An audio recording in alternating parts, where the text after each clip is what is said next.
രാജാ ഇതൊന്ന് കഴിച്ചേ.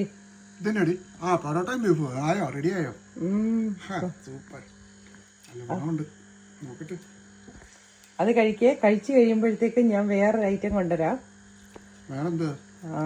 വെയിറ്റ്, അത് കഴിക്കുക എന്നിട്ട് കൊണ്ടുവരാം. രാജാ ഈ സാധനം ഒന്ന് കഴിച്ചു നോക്കിക്കേ. ഇതന്നെടി അതോ? ഇത് നമ്മുടെ വെട്ടുകേക്കല്ലേ? വെട്ടുകേക്കും വെട്ടുകേക്കും ബീഫും. അത് എത്ര പേര് കഴിച്ചിട്ടുണ്ടെന്ന് എനിക്കറിയത്തില്ല. വെട്ടുകേക്കും ബീഫുമോ? അത് നമ്മള് ഏത്തപ്പഴവും ബീഫും കഴിച്ചിട്ടില്ലേ? പഴംപൊരിയും ബീഫും. അതുപോലെ ആ ഏത്തപ്പഴത്തിന് അതുപോലെ ഒരു വെറൈറ്റിയാണ് വെട്ടുകേക്കും ബീഫും. ഇല്ല, ഞാനും ഇന്നൊരാൾ എന്നെ വിളിച്ചിങ്ങനെ പറഞ്ഞേ. അപ്പോഴാണ് എന്താ കൊല്ലത്തെങ്ങോ ഒരു എഴുത്താണിക്കടയോ അവിടെ കണ്ട് ഇത് ഭയങ്കര ഫേമസ് ആണെന്ന് പറഞ്ഞു. അപ്പൊ ഞാൻ വിചാരിച്ചു എന്നാ ഇതൊന്ന് ട്രൈ ചെയ്ത് നോക്കാലോ. ഞാൻ ട്രൈ ചെയ്ത് നോക്കിയപ്പോ നല്ല ടേസ്റ്റ്. അപ്പൊ ഞാൻ അവിടെ തന്നാ പിന്നെ എല്ലാവർക്കും ഒന്ന് പറഞ്ഞു കൊടുക്കാം, നിങ്ങൾക്ക് ഒന്ന് തരാന്ന് വിചാരിച്ചു.